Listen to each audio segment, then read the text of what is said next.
सब उम्मीद करता हूँ आप सभी अच्छे होंगे। दोस्तों, अगर आपको मेरी कहानियाँ अच्छी लगती हैं तो प्लीज़ मेरे चैनल को सपोर्ट कीजिए। वीडियो को ज़्यादा से ज़्यादा लाइक करें, शेयर करें और अगर आपका कोई सुझाव या कोई शिकायत है तो कृपया कमेंट करके ज़रूर बताएं। और जिन दोस्तों ने अब तक चैनल को सब्सक्राइब नहीं किया है, प्लीज़ चैनल को सब्सक्राइब कर लीजिए और बेल नोटिफिकेशन दबाना मत भूलिएगा। दोस्तों, आप हमें प्रेरित करते रहिए, हम आपके लिए अच्छी अच्छी कहानियाँ लेकर आते रहेंगे। चलिए दोस्तों, चलते हैं आज की कहानी की तरफ। दोस्तों, नारी भगवान की सबसे खूबसूरत रचना मानी जाती है। अगर देखा जाए तो धरती पर नारी का गुणगान सबसे ज़्यादा होता है। नारी को देवी की उपाधि दी गई है। उसे सरस्वती, दुर्गा, अन्नपूर्णा और भी ना जाने किन किन रूपों से पहचाना जाता है। लेकिन सिर्फ किताबों में और भाषणों में नारी धरती पर कितनी सम्मानीय है, इसकी सच्चाई जानने के लिए आपको ज़्यादा दूर जाने की ज़रूरत नहीं है।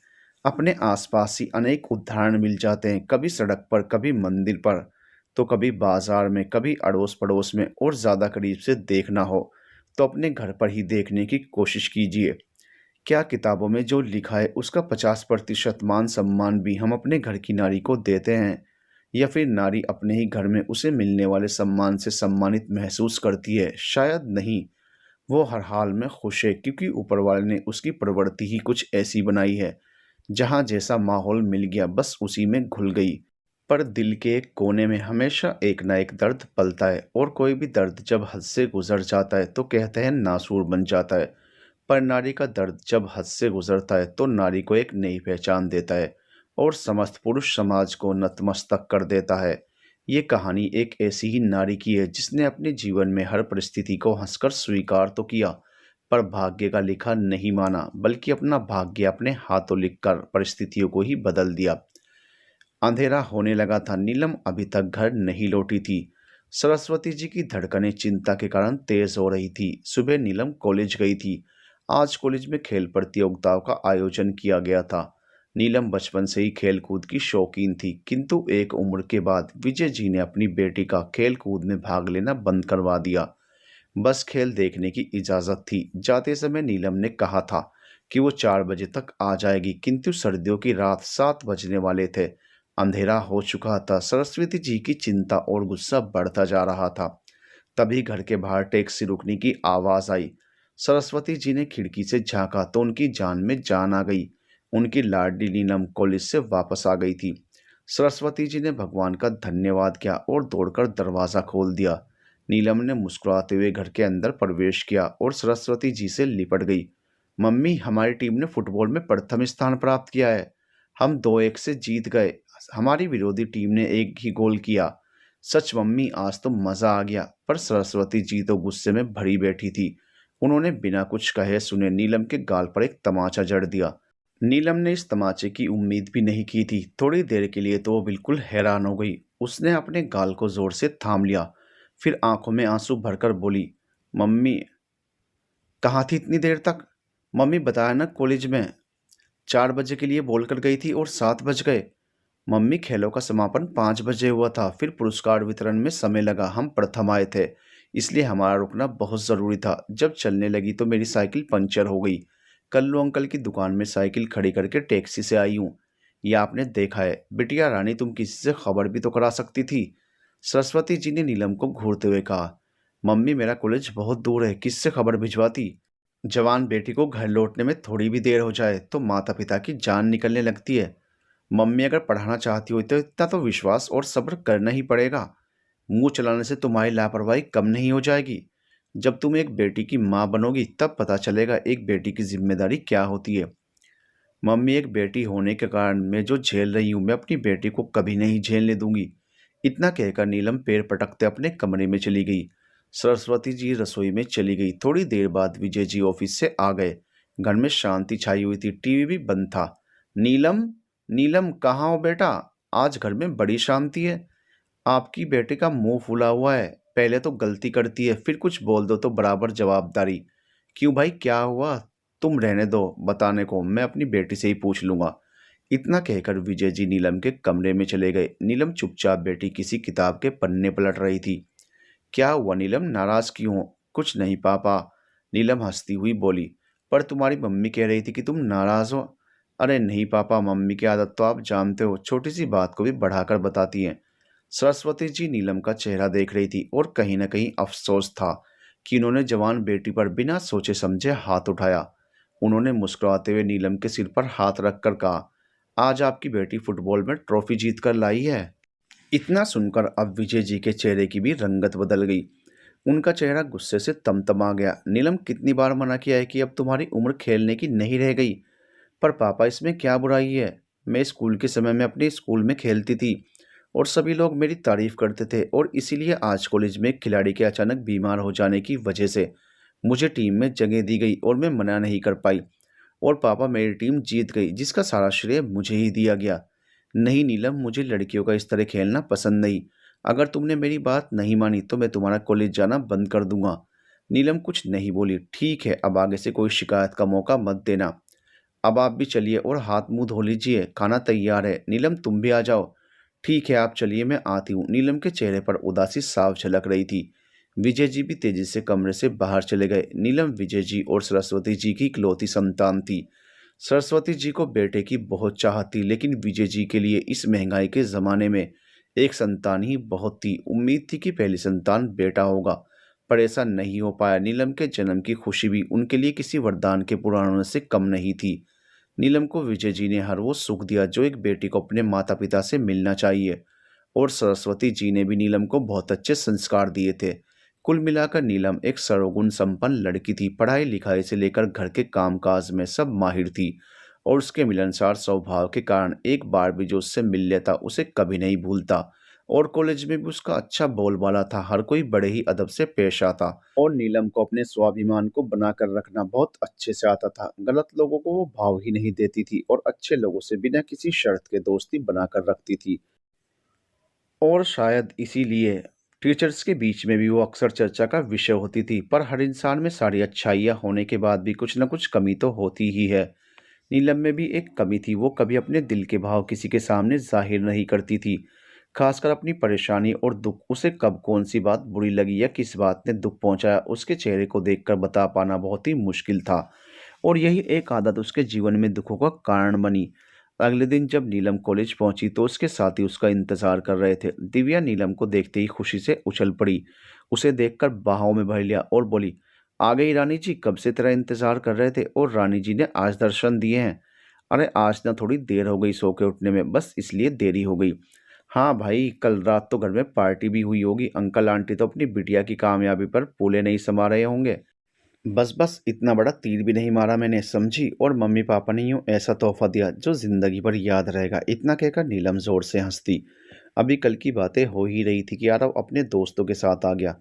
"हेलो दिव्या, हेलो नीलम, क्या बातें हो रही हैं?" आरव ने नीलम की ओर देखते हुए पूछा। "कुछ नहीं, नीलम को कल की जीत की बधाई दे रहे थे। तुम नीलम को बधाई नहीं दोगे क्या?" "मैं भी इसीलिए आया था, आज तो पूरे कॉलेज में तुम्हारी ही टीम की बातें हो रही हैं। मुझे नहीं पता था कि तुम्हें पढ़ाई के साथ साथ खेलों में भी रुचि है, वरना अपने कॉलेज की टीम में मैं तुम्हारा नाम सबसे ऊपर रखता।" नीलम धीरे से मुस्कुरा दी। "अरे कभी जानने की कोशिश तो की होती, तब पता चलता।" "दिव्या, अब तुम ज़्यादा बोल रही हो।" नीलम ने दिव्या को आंख दिखाई। "कम से कम बोल तो रही है, तुम तो ऐसे खड़ी हो कि मुझे जानती ही नहीं। अभी मैंने दूर से देखा तो तुम खूब बोल रही थी और मुझे देखते ही चुप हो गई।" "नहीं, ऐसी कोई बात नहीं है," नीलम बोली। "फिर कैसी बात है, यही बता दो।" दिव्या ने नीलम से कहा। "तुम लड़कियों की बातें मेरी समझ से परे हैं, मैं जा रहा हूँ।" "नीलम, इतनी शानदार जीत मुबारक हो।" "धन्यवाद आरव," नीलम बोली और चुप हो गई। इस चुप्पी का राज ये था कि नीलम मन ही मन आरव से प्यार करती थी, लेकिन उसने आरव के सामने अपने प्यार को कभी जाहिर नहीं किया था और दिव्या इस बात को बहुत अच्छे से जानती थी। आरव के जाते ही नीलम ने दिव्या की चोटी खींच कर कहा, "आज तेरा बहुत मुंह खुल रहा था। अरे तो फिर तू उसे बताती क्यों नहीं कि तू उसे इतना प्यार करती है? अरे ये कोई बताने की बात नहीं, उसे समझना होगा तो खुद ही समझ जाएगा। और फिर मैं उससे प्यार करती हूँ, वो मुझे पसंद करता हो ज़रूरी तो नहीं। हो सकता है वो भी तुझे प्यार करता हो पर तेरी तरह हो, कुछ कह ना पा रहा हो। नहीं दिव्या, वो बहुत ही समझदार और होशियार है। मैं उसे इन सब बातों में डालकर उसकी तरक्की में बाधा नहीं डाल सकती। पर ऐसे तो तुम कभी अपने दिल की बात उससे नहीं कह पाओगी। बहुत हो गई बातें, अब कुछ पढ़ाई भी कर लें और उसे भी पढ़ने दें। चलो क्लास में।" नीलम ने दिव्या की बात को हंसी में उड़ा दिया और दिव्या उसे देखती रह गई। कितनी अजीब बात है, जीवन में बहुत कुछ ऐसा होता है जो कि हम बोलना तो चाहते हैं पर सही समय का इंतजार करते ही रह जाते हैं और वो समय कभी नहीं आता। नीलम आरव से प्यार तो करती थी, पर उसे डर था कि आरव उसे मना न कर दे या फिर प्यार के चक्कर में अपने भविष्य से खिलवाड़ ना कर बैठे। बस यही सब सोचकर वो चुप थी और उसकी यही चुप्पी जिंदगी भर की खामोशी में बदल गई और दिल जिंदगी भर शोर करता रहा। नीलम ने हिंदी विषय से पोस्ट ग्रेजुएट की डिग्री ली थी और वो पीएचडी करना चाहती थी, पर हमारे समाज में ऐसा होता कहाँ है। हम बेटी को पढ़ाते तो बेटे की तरह ही हैं, पर लड़कियों के लिए नौकरी नहीं बल्कि शादी को ज़्यादा महत्व देते हैं। नीलम के साथ भी कुछ ऐसा ही हुआ। नीलम, कल तुम्हारे पापा के बहुत पुराने दोस्त योगेंद्र वर्मा और उनकी पत्नी एकता अपने बेटे विराट के साथ आ रहे हैं। अच्छा, पर मम्मी मैं तो उन्हें जानती ही नहीं। हाँ बिटिया, जब हम नासिक में थे तब वो हमारे साथ थे, पर जब तुम 7 साल की थी हम नासिक से कानपुर आ गए। बस अब वो कानपुर आए हुए हैं, उनकी छोटी बहन यहीं रहती है। ठीक है, आने दो, नीलम ने लापरवाही से कहा। अगले दिन सरस्वती जी सुबह से ही व्यस्त थी और विजय जी ने भी फैक्ट्री से छुट्टी ले ली थी। दोनों ही लोग मेहमानों की स्वागत की तैयारियों में लगे थे। सरस्वती जी को रसोई से फुर्सत नहीं थी और नीलम को घर की साज सजावट का काम मिला था। विजय जी कभी नीलम की पुराने दिनों की बातें बताते तो कभी सरस्वती जी के साथ नासिक की यादों को साझा करते। 10 बज गए थे किंतु अभी तक योगेंद्र जी आए नहीं थे। विजय जी बार बार अंदर बाहर आ जा रहे थे, तभी दरवाजे पर एक बड़ी सी गाड़ी रुकी। विजय जी और सरस्वती जी दरवाजे की ओर दौड़ पड़े। गाड़ी से उतरकर योगेंद्र परिवार दरवाजे पर खड़ा मुस्कुरा रहा था। इतने सालों बाद एक दूसरे को देखकर उनकी खुशी का ठिकाना नहीं था।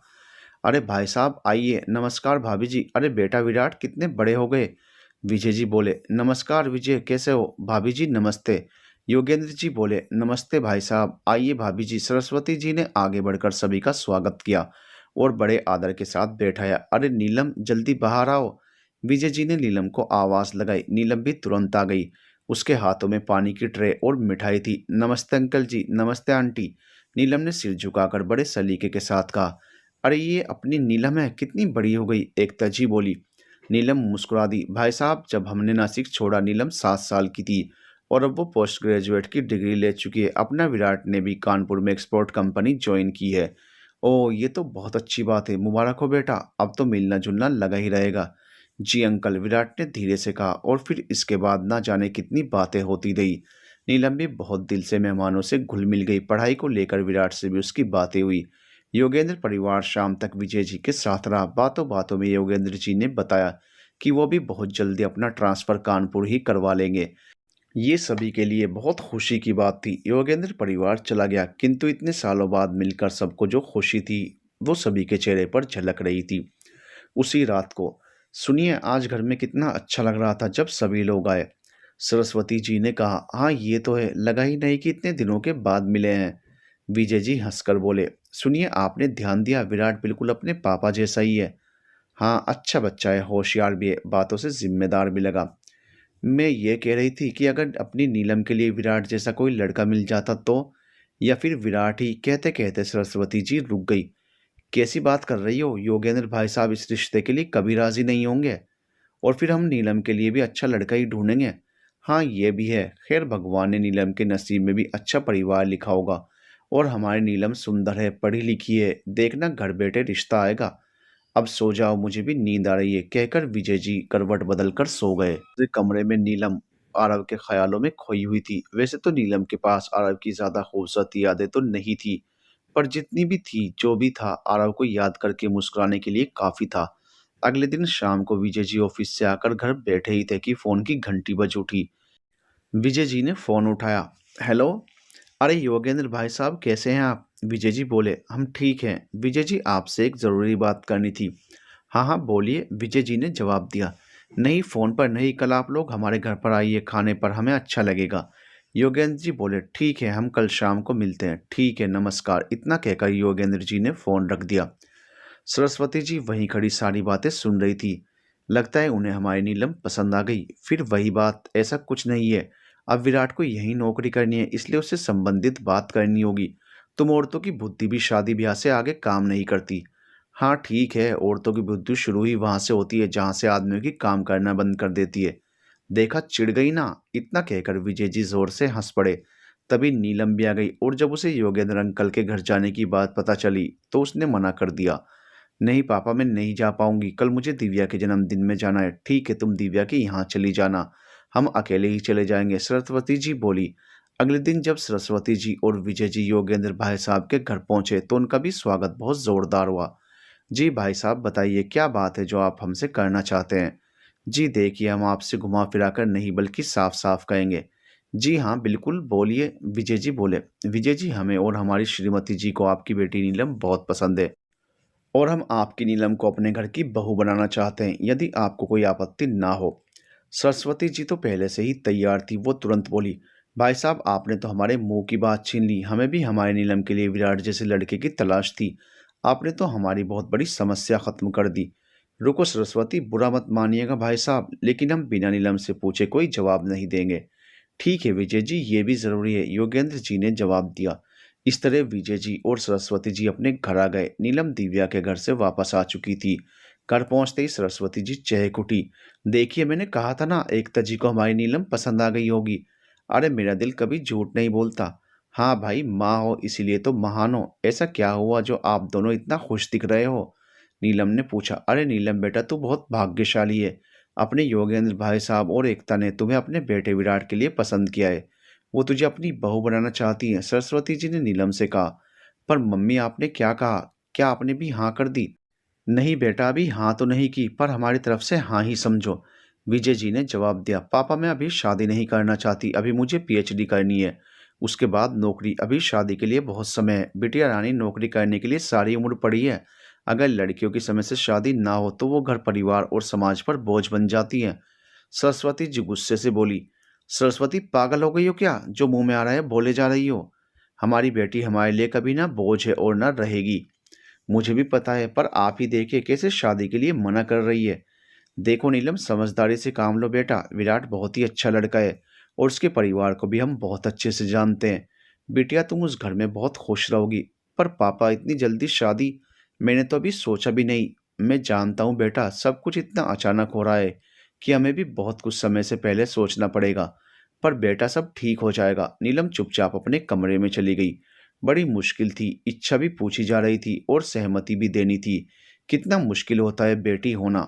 अक्सर हमारी सहमति ना मिलने पर अपने ही रूठ जाते हैं और सहमति देने से हम खुद टूट जाते हैं। अगले दिन, मम्मी, मैं थोड़ी देर के लिए दिव्या के घर जा रही हूँ, नीलम ने सरस्वती जी से कहा। ठीक है जाओ, पर अभी कल ही तो उसके घर गई थी। जाओ, पर जल्दी आ जाना। हो सकता है आज विराट और उसके घर वाले शाम को तुझसे मिलने आए। ठीक है मम्मी। इतना कहकर नीलम अपनी सहेली दिव्या के घर पहुंच गई और दिव्या से सारी बात कह सुनाई। दिव्या बोली। नीलम, मैंने तो तुमसे पहले ही कहा था कि आरव को अपने दिल की बात कह दे, पर बात तेरी समझ में नहीं आई। अब मैं भी तेरी बात उस तक नहीं पहुंचा सकती, क्योंकि ना तो मुझे उसका घर पता है ना तुझे। यार, मैंने ये तो सोचा ही नहीं था कि यूं अचानक मेरी शादी की बात होने लगेगी। और मैं तो ये भी नहीं जानती कि वो मुझे प्यार करता भी है या नहीं। ठीक है, उसका दोस्त कल्याण मेरे घर के पास ही रहता है, दूध की दुकान पर मेरी अक्सर उससे मुलाकात होती है। मैं उससे बात करूंगी। नीलम घर वापस आ गई। शाम को सच में विराट और उसके माता पिता नीलम से मिलने आ गए। नीलम को छोड़कर सब कुछ सामान्य था। वो सभी के साथ होते हुए भी अकेली किसी और दुनिया में खोई हुई थी। थोड़ी देर बाद योगेंद्र जी बोले। बेटा नीलम, आज हम सिर्फ तुमसे मिलने आए। बेटा, तुम्हें इस शादी से कोई एतराज तो नहीं है? उसने अपने माता पिता की ओर देखा, जो कि उम्मीद भरी निगाहों से उसी की ओर देख रहे थे। और फिर उसे मम्मी की कल रात वाली बात याद आ गई। तुरंत मुस्कुराकर धीरे से बोली। नहीं अंकल जी, मुझे इस शादी से कोई इनकार नहीं है, पर मेरी आप लोगों से एक विनती है। आशा है आप मुझे बेटी मानकर मेरी इच्छा ज़रूर पूरी करेंगे। एकता जी बोली। हाँ नीलम, बोलो तुम्हारी क्या इच्छा है? आंटी जी, मैं इस शादी के बाद पीएचडी करना चाहती हूँ। जी बिल्कुल, हमें कोई परेशानी नहीं है। इससे पहले कि एकता जी कुछ बोलती, विराट ने नीलम की बात का जवाब दे दिया।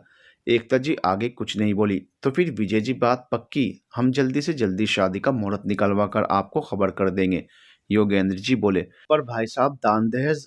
अरे आप अपना हीरा हमें सौंप रहे हैं, और क्या चाहिए? बाकी सब कुछ है हमारे पास, अब आप बस शादी की तैयारी करें। सरस्वती जी के इशारे पर नीलम ने योगेंद्र जी और एकता जी के पैर छूकर आशीर्वाद ले लिया और उसी पल से शादी की योजनाएं बननी शुरू हो गई। 2 दिन बाद, क्या तूने शादी के लिए हाँ कर दी? दिव्या ने नीलम से आश्चर्य से पूछा। हाँ कर दी, हाँ, नीलम धीरे से बोली। और आरव, उसका क्या? आरव, आरव मेरे दिल का एक वहम है, उससे ज्यादा कुछ भी नहीं।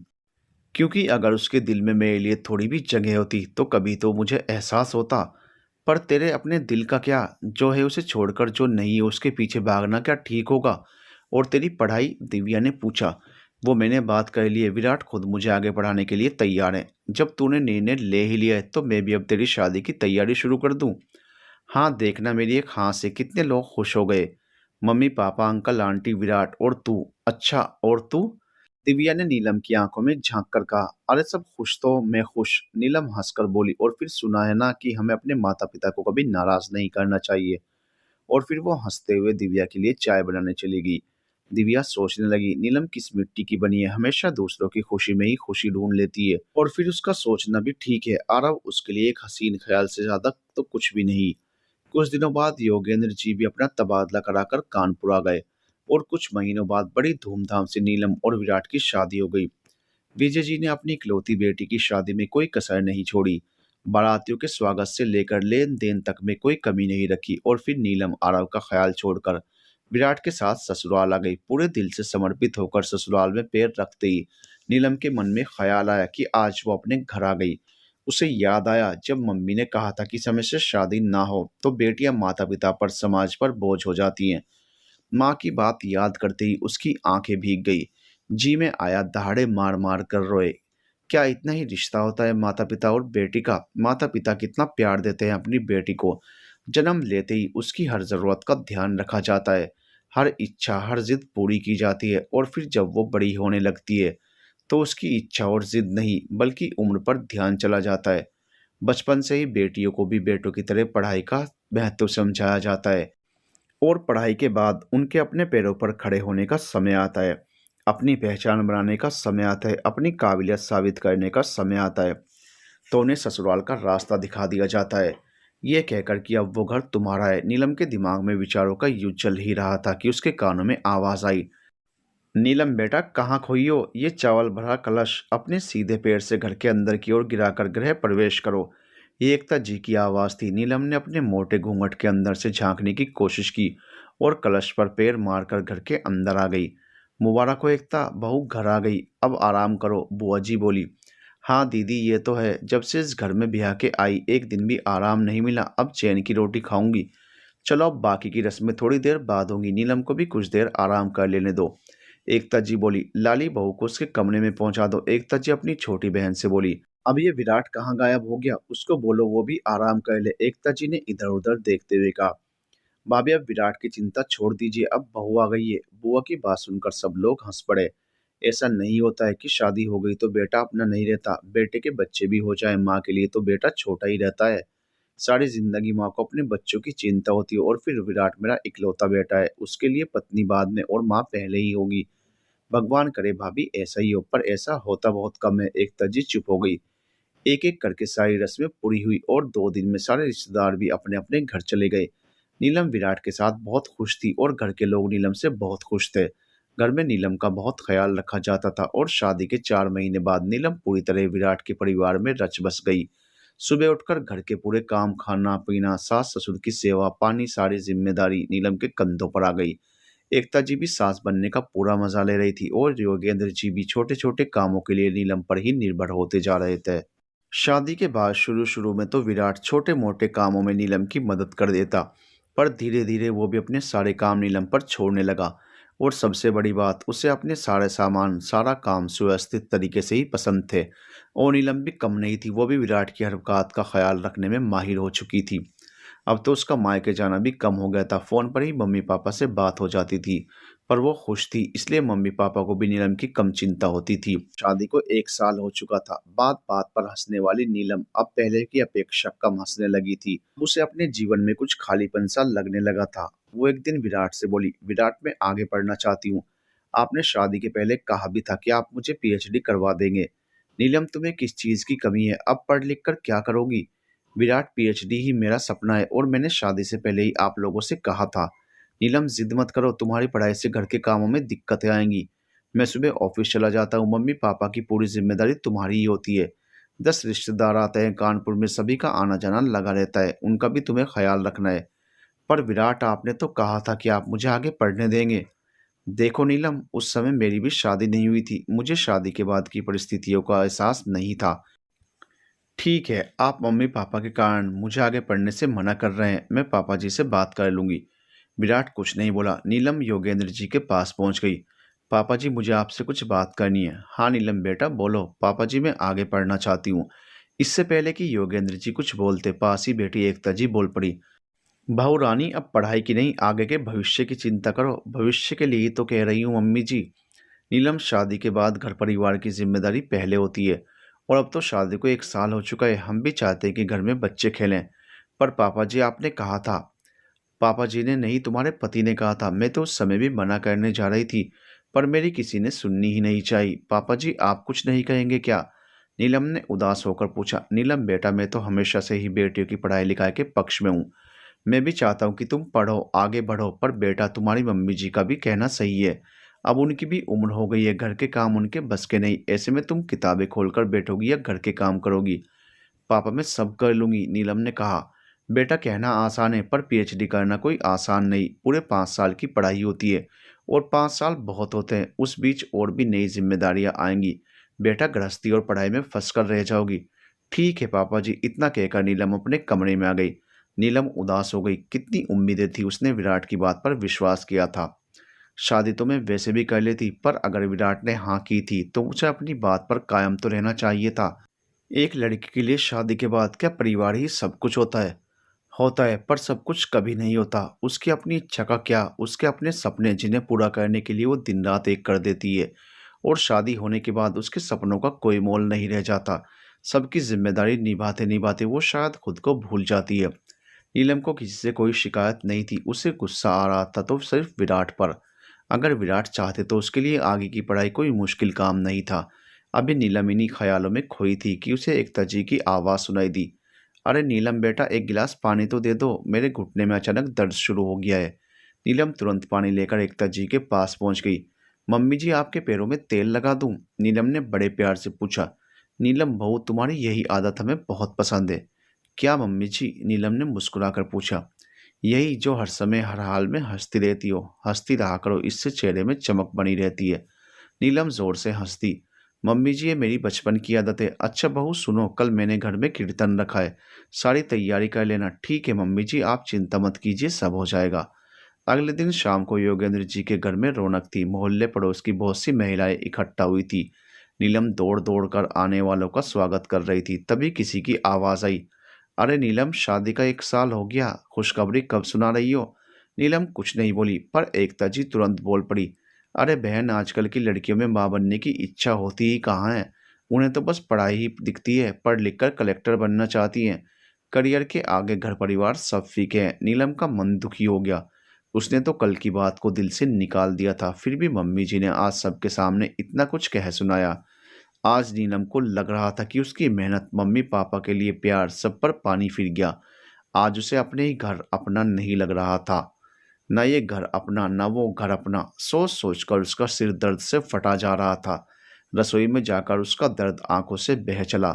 आज पहली बार वो ससुराल में रोई थी। कीर्तन खत्म हुआ, सभी लोग अपने अपने घर चले गए। विराट ऑफिस से घर आया। नीलम को उदास देखकर बोला, क्या बात है नीलम, तबीयत ठीक नहीं है क्या? जी नहीं, मैं ठीक हूँ। नीलम हल्के से मुस्कुराकर बोली, लगता है थक गई हो आज। विराट ने कहा, हाँ थोड़ा सा आज सिर दर्द हो रहा है। नीलम ने कहा, आजकल की लड़कियों को जब देखो सिर दर्द ही होता रहता है, जरा जरा सी काम में थक जाती हैं। नीलम एकता जी की ओर देखती रह गई। नीलम बेटा, कुछ खाने को मिलेगा? पापा जी ने माहौल हल्का करने के लिए कहा। जी पापा जी, खाना तैयार है। नीलम बेटा, तुम्हारा खाना बहुत अच्छा बनता है। थैंक्स पापा जी, सारी जिंदगी मेरे हाथ के खाने की कभी तारीफ नहीं की, और आज ऐसी तारीफ कर रहे हो जैसे जीवन में पहली बार खा रहे हो। एकता जी चिढ़कर बोली, देखो जो मेरे दिल में था मैंने कहा, अब तुम्हें जो समझ में आए समझो। योगेंद्र जी बोले। आओ नीलम बेटा, तुम भी खा लो हमारे साथ, योगेंद्र जी ने नीलम से कहा। नहीं पापा जी, मुझे भूख नहीं है। नीलम का दुख और बढ़ गया। नीलम, कल मुझे ऑफिस जल्दी जाना है, जल्दी उठा देना। विराट बोला। जी इतना कहकर नीलम रसोई में चली गई। और जब रसोई के सारे काम निपट गए और वो कमरे में आई, विराट सो चुका था। रात हो चुकी थी, सभी लोग खाना खाकर सो चुके थे, लेकिन नीलम को नींद नहीं आ रही थी। आज उसका मन बहुत दुखी था। उसने तो सपने में भी नहीं सोचा था कि मम्मी जी उसके साथ ऐसा व्यवहार करेंगी। इतने दिनों में कभी उसने अपने बारे में नहीं सोचा था, यहाँ तक कि पिछले 4 महीने से एक ही शहर में होने के बावजूद वो अपने मम्मी-पापा के घर भी नहीं गई थी। पर कभी किसी को महसूस नहीं होने दिया कि उसे भी अपने मम्मी-पापा की याद आती है। और आज मम्मी जी ने सभी के बीच में साबित कर ही दिया कि वो उस घर की बेटी ही नहीं बल्कि बहू है। और आज विराट ने भी एक बार ये नहीं पूछा कि मैंने खाना क्यों नहीं खाया, आखिर कौन-सी बात मुझे परेशान कर रही है। नीलम को लगा कि अब वो इस घर में सिर्फ नौकरानी बनकर रह गई है, उसे सबका ख़्याल रखना है। पर वो क्या चाहती है ये जानने की कोई कोशिश नहीं करता। सब लोग उसे अपने-अपने आराम के लिए प्रयोग कर रहे थे, हर कोई उस पर घर की ज़िम्मेदारी थोपकर खुद चिंता मुक्त था। क्या शादी के बाद यही जीवन होता है? माता-पिता के घर में बेटी बढ़ती उम्र के साथ बोझ बनने लगती है और ससुराल में तब तक सर्वगुण संपन्न है जब तक सभी के इशारों पर नाचती है। क्या यही एक लड़की की ज़िंदगी है? क्या ससुराल की यही परिभाषा है? ना जाने ऐसे कितने सवाल थे जो नीलम को सोने नहीं दे रहे थे। शादी के 2 साल बाद ही योगेंद्र जी हृदय-गति रुकने के कारण चल बसे। योगेंद्र जी के यूँ अचानक चले जाने से सभी लोग बहुत दुखी थे, किंतु नीलम समझदार थी, उसने सभी को सँभाला। नीलम की हँसने की आदत उसके पास किसी भी दुःख को ज़्यादा दिन टिकने नहीं देती थी। हर नकारात्मक परिस्थितियों तथा विचारों में भी वो सकारात्मक रहना जानती थी। वो जानती थी कि बातें बढ़ाने से सिर्फ बढ़ती हैं, इसलिए बात को ख़त्म करने के लिए चेहरे पर मुस्कान बहुत ज़रूरी है। और शायद इसीलिए उसकी घुटन का किसी को भी अंदाज़ा नहीं था। समय बीत रहा था, नीलम की शादी को 5 साल हो गए थे। अब वो 2 प्यारे-प्यारे बच्चों की माँ थी। अब उसकी ज़िम्मेदारी और बढ़ गई थी। सुबह से शाम कैसे हो जाती है पता ही नहीं चलता था। वैसे तो बच्चे हमेशा अपनी दादी के पास ही रहते थे, लेकिन छोटी-छोटी ज़रूरतों के लिए वो नीलम के पास ही आते थे। आते भी क्यों ना, आखिर नीलम उनकी माँ थी। एक दिन नीलम दोपहर का खाना बना रही थी। बच्चे अपनी दादी के पास खेल रहे थे, तभी दरवाजे पर दस्तक हुई। नीलम ने दरवाज़ा खोला, सामने विराट खड़ा था। "अरे आप इतनी जल्दी आ गए?" नीलम ने हंसते हुए कहा। "हाँ," विराट ने जवाब दिया। तभी विराट का 3 साल का बेटा अभी पापा पापा करते विराट के पैरों से लिपट गया। विराट ने भी बिना सोचे समझे उस छोटे से बच्चे के गाल पर तमाचा जड़ दिया। छोटा सा बच्चा अपनी गलती नहीं समझ पाया और जोर जोर से रोने लगा। नीलम भी कुछ नहीं समझ पाई। बच्चे को बिना बात के मार खाते देख उसकी भी आंखों में आंसू आ गए। वो अभय को गोद में लेकर अपने कमरे में चली गई। विराट, बच्चे को बिना बात के क्यों मारा बेटा? एकता जी धीरे से बोली। मम्मी, मैं बहुत परेशान हूँ, विराट रुसवा होकर बोला। एकता जी घबरा गई। क्या हुआ बेटा? मम्मी, आज मेरी नौकरी चली गई, विराट बोला। पर क्यों? मम्मी, कंपनी घाटे में चल रही थी, इसलिए उन्होंने अपने कर्मचारियों की छटनी में मुझे भी निकाल दिया। ऐसा कैसे कर सकते हैं वो लोग? एकता जी भी घबरा कर बोली। अब तो घर चलाना भी मुश्किल हो जाएगा। अभी तक तो तुम्हारी पगार और तुम्हारे पिताजी के जमा पैसों के ब्याज से घर अच्छे से चल जाता था, पर अब क्या होगा? पता नहीं मम्मी, समझ नहीं आ रहा क्या करें। नई नौकरी ढूंढने में भी 2-4 महीने तो लग ही जाएंगे। तभी नीलम आ गई, हंसते हुए बोली, बस इतनी सी बात, आप चिंता मत करिए, सब ठीक हो जाएगा। कैसे ठीक हो जाएगा बहू? एकता बोली। मम्मी, मैंने घर के खर्चों में थोड़ी सी बचत की है, 2-3 महीने तो आराम से चल जाएंगे। और अगर ज़्यादा परेशानी हुई तो मैं ट्यूशन पढ़ा लूँगी, सब ठीक हो जाएगा, आप परेशान ना हो। तुम जितना आसान समझ रही हो, बात इतनी सरल नहीं है। देखिए, मेरा ऐसा मानना है कि कोई भी समस्या इतनी बड़ी नहीं होती जिसका कोई समाधान ही ना हो। समय है, उतार चढ़ाव तो जीवन में लगे ही रहते हैं, बस हमें संयम बनाकर रखना पड़ता है। ठीक कहा भाऊ, अब तुम ही विराट को समझा सकती हो। अगले ही दिन से नीलम ने घर के सारे खर्चे अपने सिर ले लिए। वो हमेशा कोशिश करती कि विराट के नौकरी जाने का एहसास ना हो, लेकिन विराट बात बात पर नीलम को डांट देता, बच्चों से भी दूर दूर रहता। नीलम उसे बहुत समझाने की कोशिश करती, पर विराट उसका गलत अर्थ लगाता। धीरे धीरे नीलम ने दोपहर में ट्यूशन भी शुरू कर दी। घर के सारे काम, 2 बच्चे, बूढ़ी सास, बेरोजगार पति, बहुत मुश्किल था सब कुछ। और उस मुश्किल को कम करने के लिए दोपहर में 2 घंटे की नीलम दिन भर काम करते करते थककर चूर हो जाती थी, पर कभी महसूस नहीं होने देती थी। विराट की नौकरी गए 6 महीने हो चुके थे और अब विराट भी कुछ लापरवाह हो गया था। सुबह खा पी कर घर में पड़ा रहता। अब नीलम को भी ये बात अखरने लगी। एक दिन नीलम विराट से बोली, सुनिए, मेरे मन में एक बात आई है। हाँ बोलो। जब तक आपकी नौकरी का इंतजाम नहीं हो जाता, आप मेरी तरह ट्यूशन क्यों नहीं पढ़ाते? मैं छोटे बच्चों को पढ़ाती हूँ, आप बड़े बच्चों को पढ़ा लीजिए। और फिर जब घर के हालात ठीक हो जाएंगे तो हम अपना कोचिंग सेंटर खोल लेंगे। तुम पागल हो गई हो क्या? अभी इतने बुरे दिन नहीं आए हैं कि मैं ट्यूशन पढ़ाऊँ?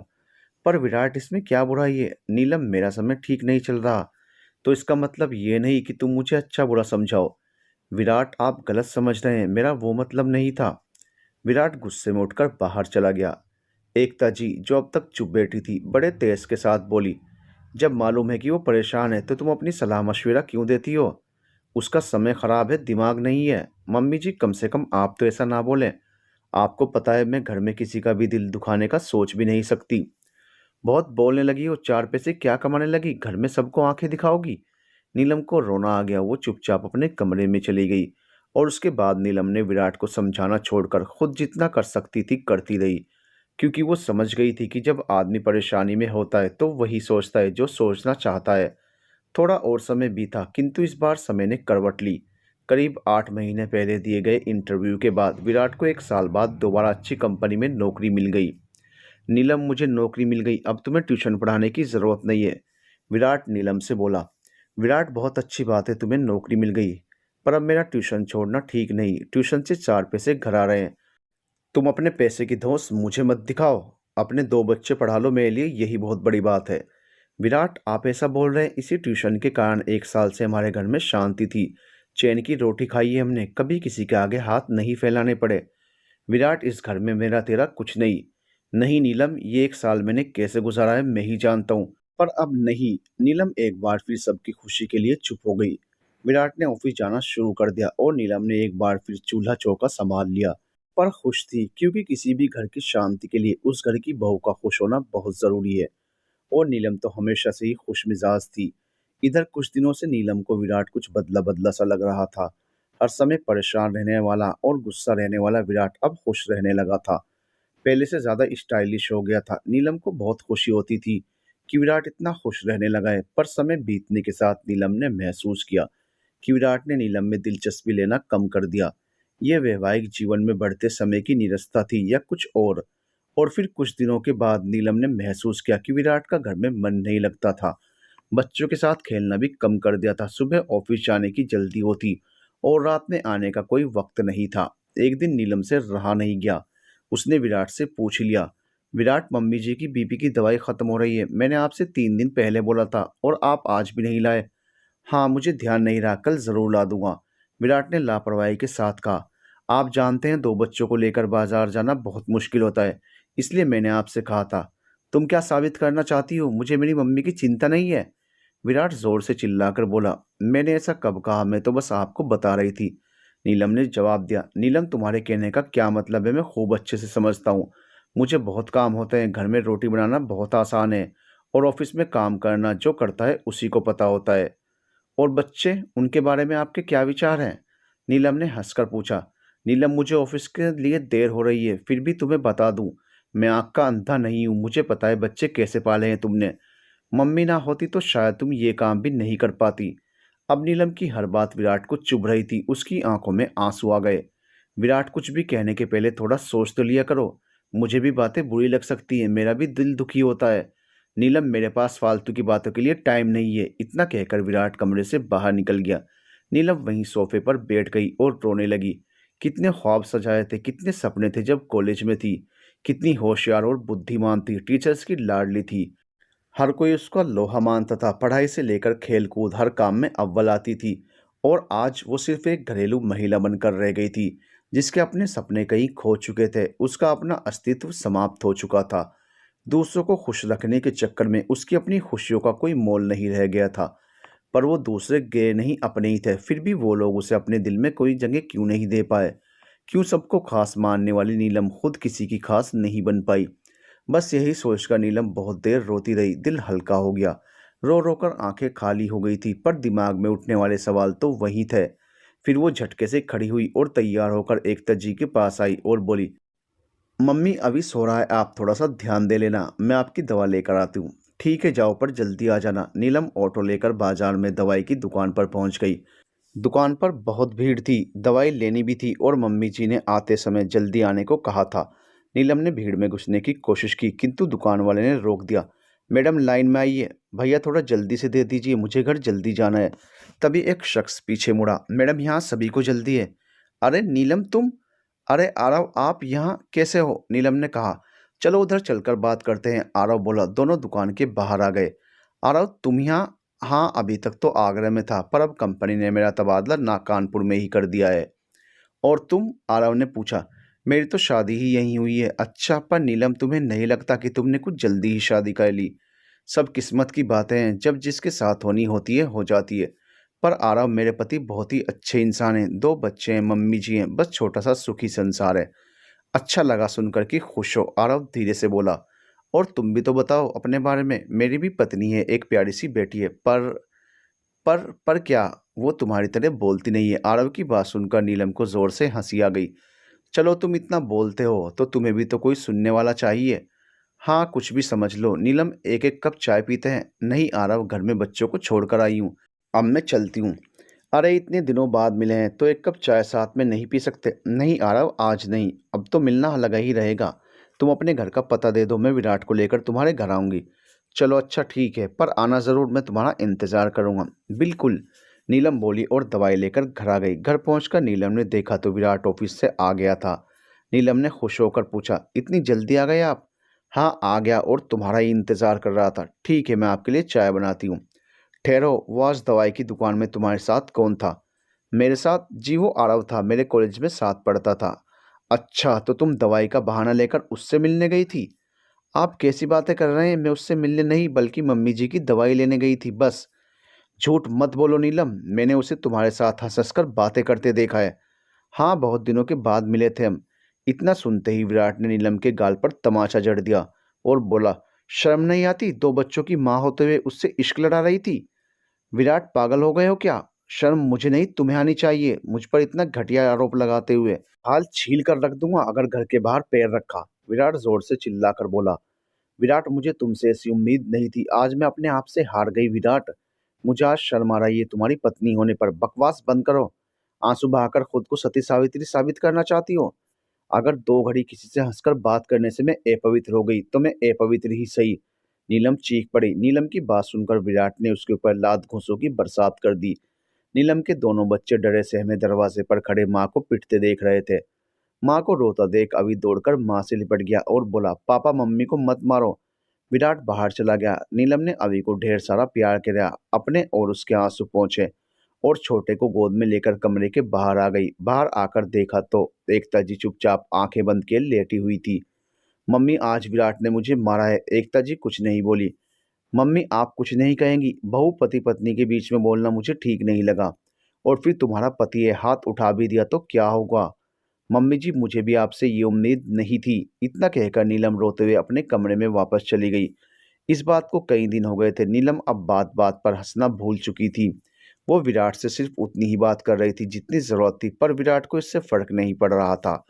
एक दिन सुबह सारे काम निपटाकर नीलम समाचार पत्र पढ़ रही थी। तभी उसकी नज़र कहानी लेखन प्रतियोगिता पर पड़ी। नीलम भी उस समय खाली ही थी। उसने अपनी जिंदगी, अपनी सोच, अपने मन की भावनाओं को कहानी का रूप दे दिया और पोस्ट कर दिया। 7 दिन बाद जब प्रतियोगिता का परिणाम आया तो नीलम को प्रथम स्थान प्राप्त हुआ था। नीलम की खुशी का ठिकाना नहीं रहा। उसने एकता जी को बताया तो उन्होंने बधाई के अतिरिक्त कोई विशेष प्रतिक्रिया नहीं दी और ना जाने क्यों विराट को कुछ बताने की उसकी इच्छा नहीं हुई। नीलम की सफलता ने उसके अंदर एक जोश भर दिया। अब नीलम ने खाली समय में कहानी, कविता और समस्याओं पर लेख लिखने शुरू कर दिए। पहले समाचार पत्रों में, फिर दैनिक साप्ताहिक पत्रिकाओं में लिखना शुरू कर दिया। लोगों को उसकी कहानियां और लेख बहुत पसंद आते और इससे उसकी आमदनी भी होने लगी। 1 साल और निकल गया, सब कुछ सामान्य था, किंतु आरव से मिलने के बाद विराट ने नीलम के साथ जो व्यवहार किया उससे नीलम का दिल टूट चुका था। वो विराट को अपने दिल में पहले जैसी इज्जत नहीं दे सकी। एक दिन नीलम का पेन नहीं मिल रहा था। उसने सोचा विराट के ऑफिस वाले बैग से एक पेन निकाल ले। उसने विराट का बैग खोला तो उसके पैरों तले की जमीन खिसक गई। बैग के अंदर विराट के साथ एक बेहद खूबसूरत लड़की की तस्वीरें थी। उसमें दोनों बेहद करीब नजर आ रहे थे। नीलम की आंखों में आंसू आ गए। आज उसे समझ में आया कि विराट और नीलम के बीच में इतनी दूरियां कैसे आई। उसका कारण सिर्फ ये औरत थी और अपना गुनाह छिपाने के कारण ही विराट ने उसके ऊपर इतना घिनौना आरोप लगाया था। नीलम का मन घृणा से भर गया। तभी विराट आ गया। नीलम, मेरे बैग में क्या ढूंढ रही हो? विराट चिल्लाया। कुछ नहीं, बस तुम्हारे काले कारनामे, नीलम ने गुस्से में जवाब दिया। बकवास मत करो और आज के बाद मेरे बैग में हाथ मत लगाना, कहकर विराट ने नीलम से अपना बैग छीन लिया। विराट, 1 साल पहले मेरे और आरव के रिश्ते को लेकर कितने सवाल उठाए थे तुमने। बॉल और बल दोनों का भरपूर इस्तेमाल किया था और आज मैं आपसे पूछती हूँ, इस तस्वीर के बारे में आप क्या कहेंगे? नीलम, तुम बदला ले रही हो? विराट ने नीलम को आंखें दिखाते हुए कहा, बदला? कैसा बदला? उस दिन आपने पति की हैसियत से पूछा था और आज मैं पत्नी के अधिकार से पूछ रही हूँ। मैं आपके ऊपर हाथ नहीं उठा रही हूँ। नीलम, अपनी हद में रहो। विराट, मैं तो उस दिन भी हद में थी और आज भी हद के अंदर रहकर बात कर रही हूँ। तो फिर सुनो, तस्वीर में जिसे तुम मेरे साथ देख रही हो वो पल्लवी है और हम दोनों बहुत जल्दी शादी करने वाले हैं। नीलम पत्थर की तरह ठहर गई। शादी करने जा रहे हैं? ऐसा कैसे हो सकता है? विराट, कब से तुम्हारा चक्कर चल रहा है? चक्कर नहीं, प्यार बोलो। मैं पिछले 2 साल से उसे जानता हूँ, उसे प्यार करता हूँ। मम्मी जी को आप बताएंगी या मैं बता दूँ? तुम ही बता दो, मुझे फर्क नहीं पड़ता। ठीक है। इतना कहकर नीलम मम्मी जी के कमरे में पहुंच गई। पीछे पीछे विराट भी था। मम्मी जी, हमें आपसे कुछ कहना है। नीलम एकता जी से बोली। हाँ बहू, बोलो, अब क्या हुआ? मम्मी जी, आपके चरित्रवान पुत्र दूसरी शादी की तैयारी कर रहे हैं। एकता जी को गुस्सा आ गया। विराट, नीलम क्या बोल रही है? मम्मी, नीलम सच बोल रही है। मैं पल्लवी से शादी करने जा रहा हूँ। विराट, पागल हो गए हो क्या? कभी अपने बच्चों के बारे में नहीं सोचा? अरे नीलम ना सही, अभी और छोटू के बारे में तो सोचा होता। मम्मी, इसको बोल दो, अगर ये घर छोड़कर जाना चाहे तो जा सकती है। मैं अपने बच्चे पाल लूंगा। तुम्हें क्या लगता है मैं अपने बच्चे पाल नहीं सकती? अगर ऐसा है तो तुम बच्चों को भी साथ ले जाओ। कोई नहीं जाएगा। विराट बेटा, इस तरह अपनी और इन सब की जिंदगी बर्बाद मत कर बेटा। मम्मी, मैंने अपना फैसला सुना दिया है। इसे जो समझ में आए करे। आज से मेरा इसका कोई संबंध नहीं। इतना कहकर विराट कमरे से बाहर चला गया। नीलम बुत बनी खड़ी रह गई। कहानी लिखते लिखते उसकी अपनी कहानी में ये मोड़ आएगा, उसने सोचा भी नहीं था। वो थके कदमों से अपने कमरे में आ गई। आज उसे उसका ही कमरा काटने को दौड़ रहा था। उसे घर का कोना कोना पराया प्रतीत हो रहा था। इतने सालों से जिस घर को उसने प्यार और समर्पण से सजाया था, आज उस पर उसका कोई अधिकार नहीं था। जिन पति पत्नी में आपस में एक दूसरे के प्यार पर अधिकार होता है, वहीं रिश्ता सबसे ज्यादा सफल होता है। और नीलम के पति विराट ने तो वो अधिकार पल्लवी को दे दिया था, फिर मकान पर कैसा अधिकार? नीलम बहुत देर तक सोचती रही, पर इस उम्र में घर छोड़कर कहाँ जाएगी? मम्मी पापा के घर जाकर वृद्धावस्था में उनकी परेशानी बढ़ाने का कोई मतलब नहीं था। उनको तो यही लगता था कि उनकी बेटी अपनी ससुराल में बहुत खुश है, उसके ऊपर जिम्मेदारियां हैं, इसलिए मायके नहीं आ सकती। यही सब सोचकर वो शांतिपूर्ण जीवन व्यतीत कर रहे थे कि फिर कहाँ जाए। और इतना कुछ होने के बाद उसे उसका स्वाभिमान विराट के घर में रहने की इजाज़त नहीं दे रहा था। बहुत सोचने के बाद वो तैयार हुई और आरव के घर पहुंच गई। दरवाज़ा आरव की पत्नी दीप्ति ने खोला। आरव की पत्नी बेहद खूबसूरत थी। उसने मुस्कुराते हुए पूछा, जी किससे मिलना है? मेरा नाम नीलम है और मैं आरव से मिलना चाहती हूँ। दीप्ति ने नीलम को ऊपर से नीचे तक गौर से देखा और फिर दोनों हाथ जोड़कर अभिवादन किया और बहुत प्यार से बोली, आप नीलम दीदी हैं? उनकी कॉलेज वाली नीलम? आइए, अंदर आइए ना। नीलम ने डरते हुए आरव के घर में पैर रखा। उसे डर था कि कहीं उसके कदम आरव के घर में दरारें ना डाल दें।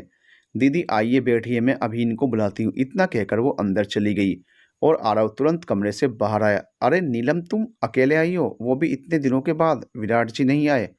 अरे सारे सवाल एक साथ पूछ लोगे क्या? दीदी को पानी तो पीने दो। लीजिए दीदी, आप पानी पी लीजिए। नीलम धीरे से मुस्कुरा दी। और नीलम, सब ठीक है ना? कुछ उदास दिख रही हो? आरव बोला। दीदी आप लोग बातें कीजिए, मैं आपके लिए चाय बना कर लाती हूँ। नहीं, आप यहीं बैठिए, मैं आपके सामने ही बात करना चाहती हूँ। दीप्ति बैठ जाओ, थोड़ी देर बाद चाय बना लेना, आरव बोला। बोलो नीलम, क्या बात है? नीलम ने बुझी सी आंखों से आरव की ओर देखा और फिर रोते हुए सारी बात आरव को सुना दी। दीप्ति की आंखों में भी आंसू आ गए। आरव ने मुस्कुराते हुए दीप्ति को देखा। दीप्ति, तुम क्या बोलती हो इस विषय में? आरव बोला। दीप्ति ने आंखों से आंसू पोंछे और बोली, दीदी मुझे आपके बारे में सब पता है। शादी के इतने सालों में ना जाने कितनी बार आरव ने आपकी बातें की और हर बार यही कहा कि आप बहुत समझदार हैं, और आज मैंने देख लिया दीदी। अब आपको कहीं जाने की ज़रूरत नहीं है, आप हमारे साथ रहिए। घर के ऊपर वाले कमरे खाली पड़े हैं, बच्चों को ले आइए। मेरी बेटी को भी साथ खेलने के लिए भाई मिल जाएंगे। नहीं दीप्ति, मैं यहाँ नहीं रह सकती, नीलम बोली। क्यों दीदी? अरे फ्री में नहीं, किराया दे देना। पर दीदी, मैं इस हालत में आपको दर दर नहीं भटकने दूंगी। नीलम ने आरव की ओर देखा। अरे जब दीप्ति को दिक्कत नहीं तो मुझे क्या आपत्ति होगी? नीलम, बिना किसी झिझक के तुम कल ही यहाँ आ जाओ। नीलम चली गई। दीप्ति, इतना बड़ा फैसला यूं अचानक? आरव ने अचंभित होकर पूछा। मैं जानती हूँ कि आप अपने कॉलेज के समय नीलम दीदी से बहुत प्यार करते थे और आपने शादी के बाद अपना प्यार तो मुझे दे दिया, लेकिन उनके लिए आपके मन में जो आदर है वो आप कभी नहीं ख़त्म कर पाए। और नीलम दीदी के बारे में अगर बोलूँ तो एक औरत उसका घर कभी नहीं बर्बाद कर सकती जिसको वो प्यार करती है। क्या मतलब है तुम्हारा? हाँ आरव, नीलम दीदी आपसे बहुत प्यार करती हैं। आपके ऊपर बहुत विश्वास करती हैं और हर प्यार का मतलब सिर्फ मौज मस्ती शादी नहीं होता। कुछ प्यार की कहानी में एक दूसरे के लिए मन में जो आदर और मान सम्मान होता है वो ज़िंदगी भर ख़त्म नहीं होता है। आपका और नीलम दीदी का प्यार ऐसा ही है। मुझे आप पर पूरा भरोसा है, इसलिए आप बिना किसी झिझक के उनकी सहायता कर सकते हैं। सच दीप्ति, तुम जैसी पत्नी पाकर आज मैं धन्य हो गया, आरव बोला। सुनिए, इतना खुश होने की जरूरत नहीं है। भारतीय पत्नी हूँ, एक नज़र हमेशा आप पर रहेगी। इतना कहकर दीप्ति जोर से हंस पड़ी। आरव ने दीप्ति को अपनी बाहों में समेट लिया और बोला, नज़र रखने की जरूरत नहीं है, मैं तो आपका गुलाम हूँ। घर पहुंचकर नीलम ने अपना और अपने बच्चों का सामान बांध लिया और शाम का इंतजार करने लगी। एकता जी की आंखों से आंसू बह रहे थे। नीलम बहू, तुम्हारा ये कदम बिल्कुल गलत है। पति है तुम्हारा, भटक गया है, तुम्हें उसे सही रास्ते पर लाना है। नीलम से रहा नहीं गया, वो बोली, मम्मी जी आप मुझे समझा रही हैं, पर एक बात बताइए, अगर मैं रास्ता भटक जाती तो क्या आप मेरे सही रास्ते पर आने का इंतजार करती? करीब 1 साल पहले जब विराट ने सिर्फ एक शक के कारण मुझे मारा था, तब क्या आपने उसे रोका था? नहीं रोका था। और जब मैंने आपसे शिकायत की, आपने कहा ये पति पत्नी के बीच का मामला है। मम्मी जी, आज भी ये हम पति पत्नी के बीच का ही मामला है। नीलम, कभी ये सोचा है कि मेरा क्या होगा? इस उम्र में मैं कहाँ जाऊंगी?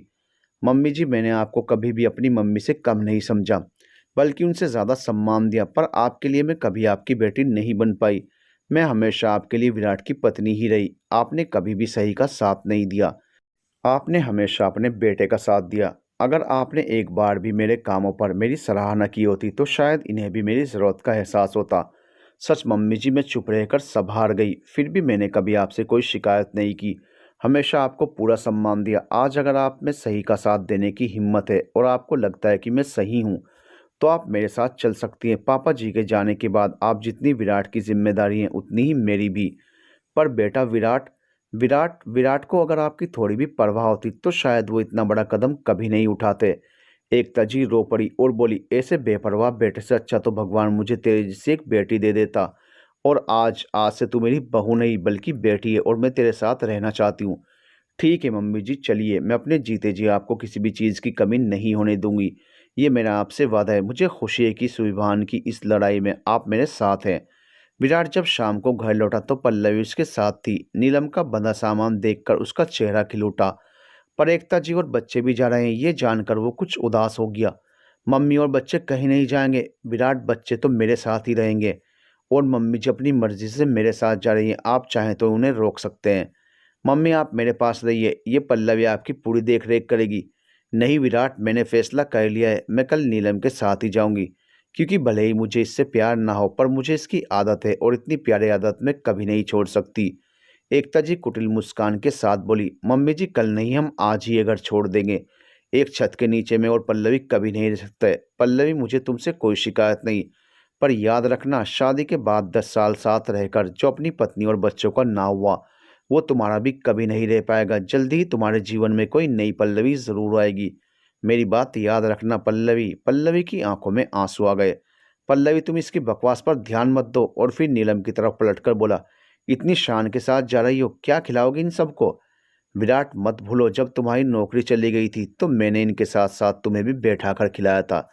चलिए मम्मी जी, इतना कहकर नीलम बच्चों को लेकर निकल पड़ी और एकता जी भी उसके पीछे पीछे चल पड़ी। विराट और पल्लवी उन्हें जाता देखते रह गए।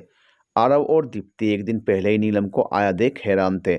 उन्होंने दौड़कर एकता जी के पैर छू लिए। आरव सहारा देकर बड़े सत्कार के साथ घर के अंदर ले आया। दीप्ति ने छोटू को अपनी गोद में लेकर प्यार किया और अभी का हाथ पकड़कर घर के अंदर ले आई।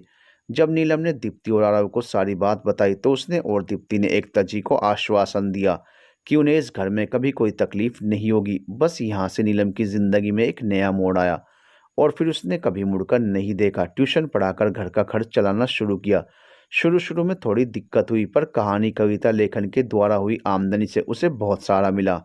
आरव ने इस विपत्ति में उसका बहुत साथ दिया और नीलम ने भी कभी दीप्ति को शिकायत का मौका नहीं दिया। उसे अपनी मर्यादा पता थी। उसने कभी कुछ भी ऐसा नहीं किया कि दीप्ति और आरव के रिश्ते में दरार आए। क्योंकि एक औरत के लिए घर टूटने का दर्द क्या होता है, ये नीलम से अच्छा कौन समझ सकता था। नीलम ने अपनी लेखन कला की और जिम्मेदारियों के चलते मरने नहीं दिया। रोज लिखती, थोड़ा ही सही पर लिखती जरूर। उससे होने वाली आमदनी से उसने अपने कोचिंग सेंटर में एक छोटा सा पुस्तकालय भी खोला। उसमें महान लेखकों की पुस्तकों के साथ अपनी कविता और कहानियों को भी जगह दी। कोचिंग सेंटर में आने वाले बच्चे पढ़ाई के साथ साथ कविता कहानी का मजा लेते और उनसे अच्छी अच्छी बातें सीखते। नीलम की कोशिश थी कि आज के समय में जब अंग्रेजी को ज़्यादा महत्व दिया जा रहा है और हिंदी मात्र बोलचाल की भाषा तक ही सीमित होती जा रही है, इससे बच्चों में अपनी राजभाषा हिंदी के प्रति लगाव भी उत्पन्न हो रहा था। हिंदी साहित्य में बच्चों की रुचि जाग रही थी। अच्छे अच्छे लेखकों को पढ़कर बच्चे जीवन को समझ और संवार रहे थे। नीलम महीने में एक बार अपनी कोचिंग में हिंदी कविता कहानी लेखन प्रतियोगिता जरूर करवाती। इससे बच्चों में कल्पना शक्ति और लेखन कला भी विकसित हो रही थी। एक दिन नीलम अपने ऑफिस में बैठी समाचार पत्र पढ़ रही थी, तभी नीलम की आंखें मुख्य पृष्ठ पर रुक गई। 6 महीने पहले राष्ट्रीय स्तर पर हुई हिंदी साहित्य प्रतियोगिता में कहानी की श्रेणी में नीलम द्वारा लिखी गई कहानी हमदर्द में भी मुस्कुराते रहे को प्रथम पुरस्कार मिला था। थोड़ी देर को तो नीलम को अपनी आंखों पर विश्वास ही नहीं हुआ, पर यह सच था। थोड़ी देर बाद नीलम को लोगों की बधाई के फोन आने लगे और फिर ये बात हवा की तरह पूरे शहर में फैल गई। सभी लोग नीलम की प्रशंसा कर रहे थे। शाम होते होते घर में भी प्रशंसकों का तांता लग गया। नीलम को शाम को प्रतियोगिता आयोजित करने वाली समिति की ओर से फोन आया कि नीलम को 14 सितंबर के दिन हिंदी दिवस के अवसर पर दिल्ली में विशेष रूप से सम्मानित किया जाएगा। नीलम की खुशी का ठिकाना नहीं था। उसने पांव छूकर एकता जी का आशीर्वाद लिया। अपनी सफलता के लिए वो कभी एकता जी को तो कभी आरव को धन्यवाद करती और दीप्ति को तो उसने जीवन भर अपनी छोटी बहन की तरह ही माना था। आज वो अपनी सफलता का श्रेय उसे भी दे रही थी। सभी लोगों के साथ नीलम अपनी जीत का जश्न मना रही थी, तभी दरवाजे पर घंटी बजी। दीप्ति ने दरवाज़ा खोला। सामने एक अपरिचित व्यक्ति खड़ा था। जी, आप कौन और किससे मिलना है? दीप्ति ने पूछा। जी, मैं नीलम से मिलना चाहता हूँ। बोलिए, विराट आया है। ओह, आप विराट हैं, एकता आंटी के बेटे। जी, मैं वही हूँ, विराट ने कहा। दीप्ति को विराट को देखकर गुस्सा आया, पर वो कुछ नहीं बोली और अंदर जाकर आरव के कान में विराट के आने की सूचना दे दी। आरव ने नीलम की ओर देखा। वो बेचारी बहुत खुश थी। आज के दिन इतने सालों के बाद वो विराट को नीलम के सामने लाकर नीलम को दुखी नहीं करना चाहता था। उसने दीप्ति के कानों में कुछ कहा। दीप्ति ने सहमति में गर्दन हिला दी और दरवाज़ा खोलकर घर के बाहर आ गई। जी, आप उनसे नहीं मिल सकते। मैं अपनी पत्नी नीलम से मिलना चाहता हूँ। आप कौन हैं? जी, मैं दीप्ति हूँ और आपकी पत्नी नीलम यहाँ नहीं रहती हैं, पर मुझे किसी ने बताया कि वो यहीं रहती है।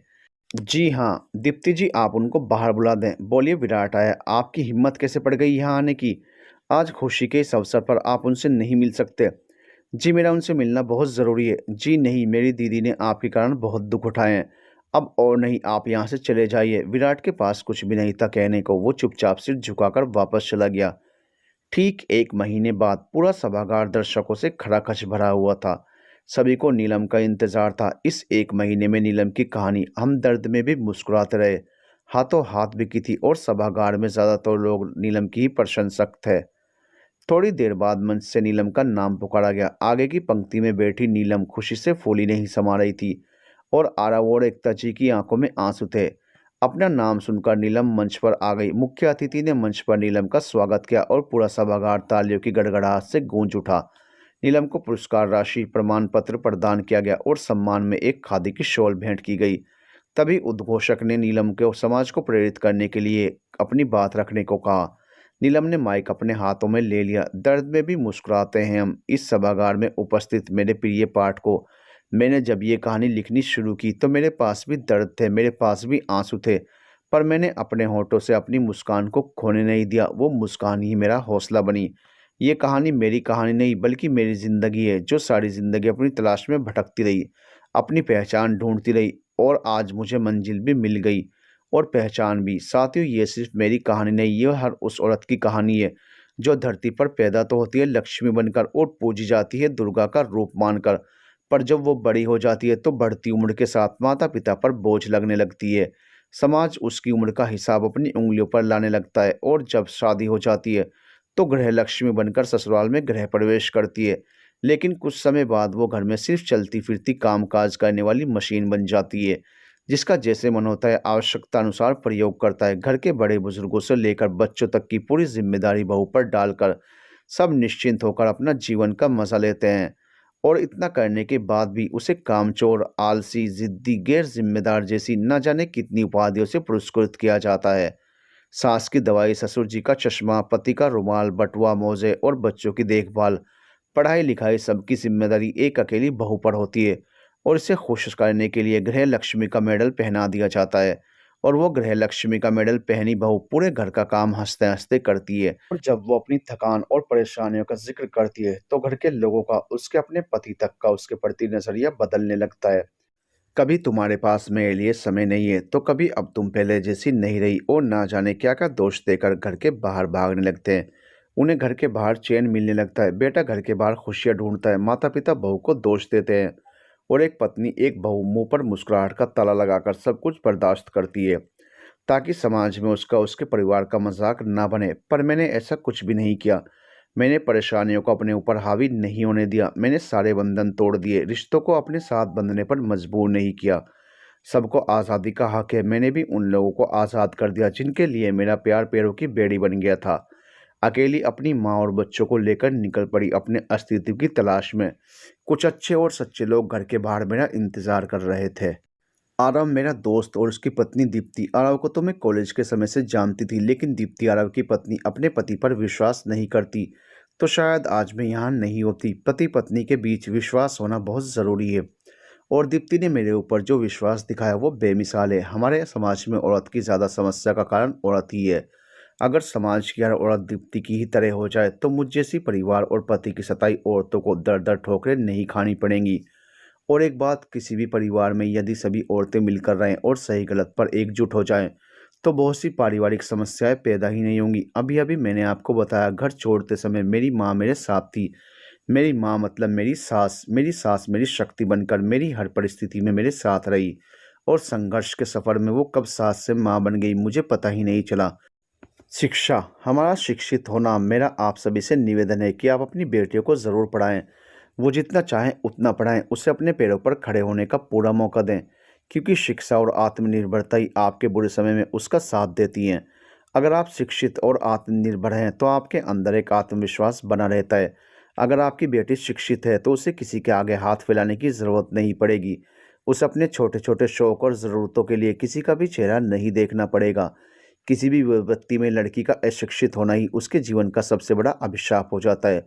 हमारे समाज में महिलाओं को हमेशा से दयनीय दृष्टि से देखा जाता है, लेकिन अगर औरत की शक्ति को पहचानना है तो हमारे इतिहास पर नज़र डालिए।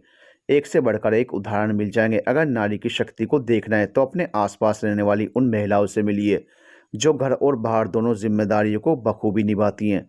उन मजदूर महिलाओं से मिलिए जो दूध मुँहे बच्चों को छाती से चिपकाकर सारा सारा दिन मजदूरी करती हैं और बहुत शक्तिशाली हैं। बस पुरुषों की अपेक्षा उसे इतने मौके और माता पिता का सहयोग नहीं मिलता।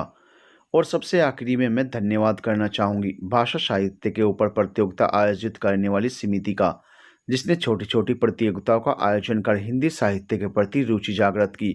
हमें अपने अंदर छिपी प्रतिभा को पहचानने और निखारने का मौका दिया। मैं और मेरे जैसी ना जाने कितनी लेखक जो घर परिवार की जिम्मेदारियों में कहीं खो गए थे, उन्हें लेखनी के बल पर समाज में खुद को उजागर किया और अपनी पहचान बनाई। महान लेखकों और कवियों की किताबें पढ़कर न जाने कितने पाठकों के जीवन में अद्भुत क्रांतिकारी परिवर्तन आया। आज मैं जो भी हूँ उसमें आप सभी का बहुत बड़ा योगदान है, क्योंकि आपने मुझे पढ़ाना होता तो शायद मैं भी यहाँ न खड़ी होती। मैंने कभी नहीं सोचा था कि रोज़ अपने जीवन की कहानी को थोड़ा थोड़ा लिखकर मैं अपने जीवन में सफलता का ये मुकाम भी हासिल करूँगी। इतना कहकर नीलम खामोश हो गई। उसकी आंखों में आंसू थे, चेहरे पर बीती जिंदगी का दर्द था जो होंठों पर मुस्कुराहट सजाए हुए था। सभागार में शांति छाई हुई थी। तभी दीप्ति अपनी जगह से खड़ी हुई और मंच पर पहुंच गई और नीलम के हाथों से माइक ले लिया और बोली, नीलम दीदी, आपने दर्द में भी मुस्कुराते हुए जो हिम्मत दिखाई है, जिस हौसले से परिस्थितियों का सामना किया है, वो हम सभी महिलाओं को कुछ कर दिखाने के लिए प्रेरित करता है। आप पूरे महिला समाज के लिए प्रेरणा है। आपने साबित कर दिया कि हर महिला के अंदर लक्ष्मी भी है, दुर्गा भी है, सरस्वती भी है। बस हमें अपनी शक्ति को खुद पहचानना होगा।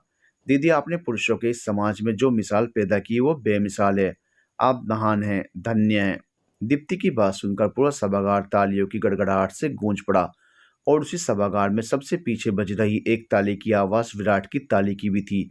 विराट की आंखों में भी नीलम के साथ किए गए बुरे व्यवहार के लिए पछतावे के आंसू थे। उसे एहसास था कि उसने नीलम के साथ बहुत गलत किया, क्योंकि नीलम के घर छोड़ने के बाद उसी दिन पल्लवी भी विराट का घर छोड़कर चली गई थी। उसकी आत्मग्लानि ने उसे ऐसा करने पर मजबूर कर दिया था, और इतना सब होने के बाद विराट में हिम्मत नहीं बची थी कि वो नीलम से माफ़ी मांग सके। सारी जिंदगी वो दूर से ही खड़ा नीलम को आगे बढ़ते देखता रहा। बच्चों से मिलने की कोशिश भी नहीं की, क्योंकि वो जानता था कि ये बच्चे ही उसकी हिम्मत थे। उसके बच्चों के प्यार के सहारे वो नई-नई बुलंदियों को हासिल कर रही थी। दोस्तों, हमारे समाज में बेटियों को शिक्षित होना बहुत ज़रूरी है। उन्हें इसलिए मत पढ़ाइए कि डिग्री के बल पर उनकी अच्छी शादी हो जाएगी, बल्कि आत्मनिर्भर होने के लिए पढ़ाएँ। बिना बताए आने वाली मुसीबतों का डटकर मुकाबला करने के लिए पढ़ाएँ। उनमें आत्मविश्वास जगाइए, उन्हें अच्छे स्वभाव के साथ-साथ अन्याय के खिलाफ लड़ना भी सिखाएँ।